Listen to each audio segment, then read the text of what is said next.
Hello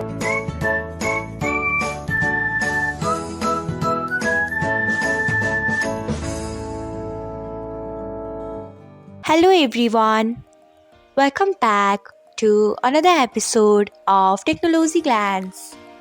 Today, in this video, I'm going to guide you through how you can turn on read receipts on Instagram. So, let's get started. Firstly, open Instagram app in your device. Then tap on profile icon. Next, tap on three lines icon. After that, tap on settings and privacy. Then scroll until you find messages and story replies. Then tap on it.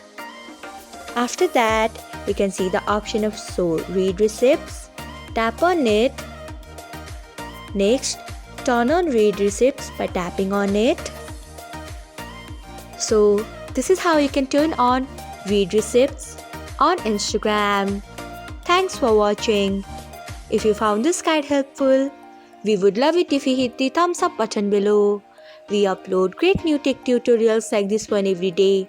So, do not forget to subscribe to our channel and hit the bell icon so that you'll never miss another update.